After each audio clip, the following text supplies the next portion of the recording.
when the disciples ate during the Sabbath, the Pharisees told Jesus, "See, your disciples are doing what is unlawful on the Sabbath day." But Jesus justly defended his disciples by saying, "Have you not read what David did when he and his companions were hungry? Or have you not read in the law, on the Sabbath, the priests serving the temple violate the Sabbath and are innocent?" Like the Pharisees, it's so easy for us to judge based on what we see. But what we see is often a false representation of the person's identity. However, unlike us, who easily judge, Jesus doesn't. What is important to Jesus is mercy. What is important to Jesus is the goodness of a person's heart.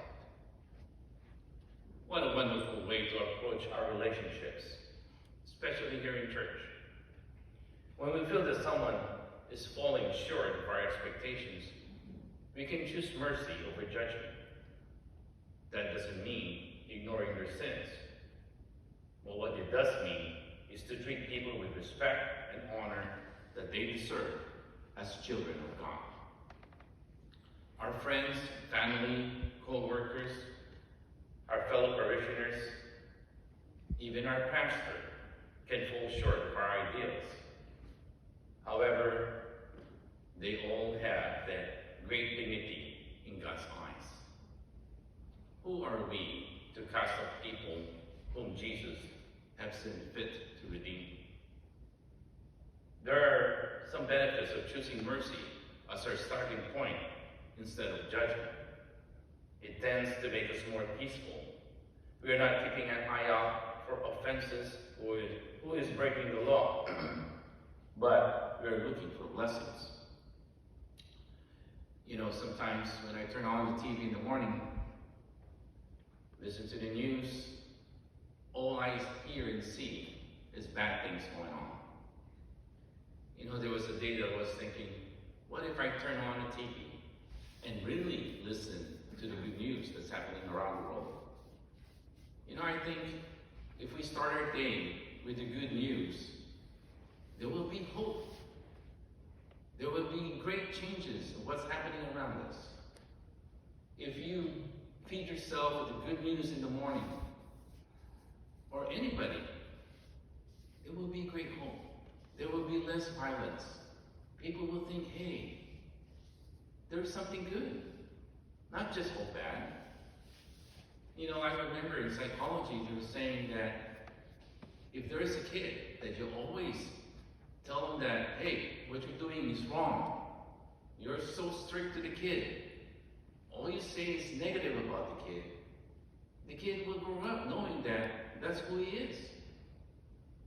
But if we look in the goodness of the person, tell him, affirm him, what is good about him, I believe there will be a lot of difference, changes. There will be great hope around us.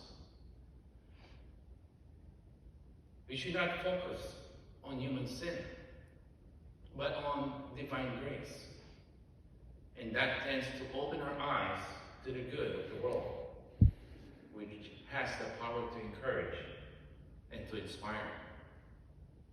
How can we spread the good news of Jesus if we are overly strict and judgmental, and if we are not gentle and understanding? The Pharisees in the gospel were judgmental. They wanted the laws to be strictly followed. But the irony of all, they were the silent violators. You know what they say? If you point a finger at someone, 3 fingers are pointing at you. Saint Bonaventure, the saint we memorialize today, believed that we can make affirmations and state facts about God, but sometimes we must get out of our heads about the laws. For God's truth rise above any human understanding. Let us not be stricters of the law. Let us get out of legalities in order to discern God's mercy, which He truly wants from us. If you ask how such things can occur, seek the answer in God's mercy and grace, not in doctrine or law. In the longing of the will, not understanding. In the sigh of prayer, not in research. Seek the lover, not the lawmaker. Seek God,